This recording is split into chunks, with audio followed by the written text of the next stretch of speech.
కేంద్ర మంత్రి శ్రీనివాస్ వర్మ నివాసానికి సీఎం రేవంత్ రెడ్డి వెళ్లారు. కేంద్ర మంత్రి ఏర్పాటు చేసిన బ్రేక్ఫాస్ట్ మీటింగ్ లో సీఎం రేవంత్ రెడ్డి పాల్గొన్నారు. తెలుగు రాష్ట్రాల్లోని ఎన్డీఏ కూటమి నేతలకు Srinivas Varma breakfast meeting arrange చేశారు. ఈ బ్రేక్ఫాస్ట్ ట్రీట్ కు తెలంగాణ సీఎం హాజరవడంపై పొలిటికల్ సర్కిల్స్ లో బిగ్ డిబేట్ పాయింట్ గా మారింది.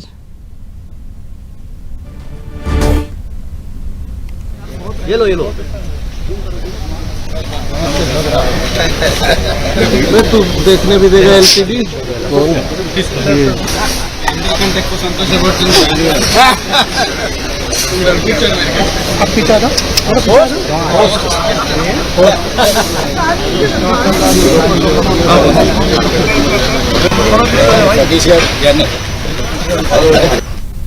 రొటీన్ గా జరిగేటువంటి బ్రేక్ఫాస్ట్ మీటింగ్. యాక్చువల్గా నేను ఆంధ్ర నుంచి చాలామంది లోకల్ ఎమ్మెల్యేస్, ఉమెన్ ఎమ్మెల్యేస్ వీళ్ళంతా కూడా వచ్చారు. మీ అందరికీ తెలుసు, నేను అందరూ కూడా మన రామ్మోహన్ నాయుడు గారు, కంసాన్ గారు అందరిలో కూడా ఆతిథ్యం ఇవ్వడం జరిగింది.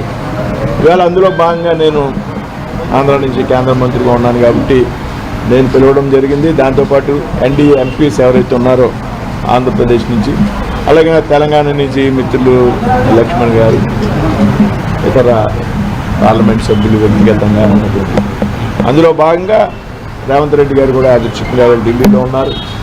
ఆయనతో ఉన్నటువంటి పూర్వ స్నేహం కారణంగా బ్రేక్ఫాస్ట్కి అవకాశం రెండని నేను ఆయన్ని అడిగినప్పుడు తప్పనిసరిగా బ్రదర్ నేను వస్తాను, అందరూ కలిపి చక్కగా బ్రేక్ఫాస్ట్ చేశాం. కానీ ఇందులో వేరే రకమైనటువంటి రాజకీయ కోణం ఏమీ లేదు, వెరీ క్లియర్. కంప్లీట్ ఈవీ బస్సెస్ని హైదరాబాద్లో ఉండాలి డిసెంబర్ 9 కల్లా, డిసెంబర్ ఎండింగ్ కల్లా అనేటువంటి ఒక నిర్ణయాన్ని తెలంగాణ ప్రభుత్వం తీసుకుంది. అందులో భాగంగా కుమారస్వామి గారు నేను ఇక్కడ ఉన్నటువంటి సందర్భంలో ఆయన వచ్చి మేము బస్సులు ఆల్రెడీ శాంక్షన్ చేసాం, బస్సులు రిలీజ్ అవ్వడం ఇంకా చేయాల్సి ఉంది కాబట్టి as early as possible EV బస్సెస్కి తెలంగాణకి రిలీజ్ చేయాలని ఆయనకి కుమారస్వామి గారికి నాకు ఒక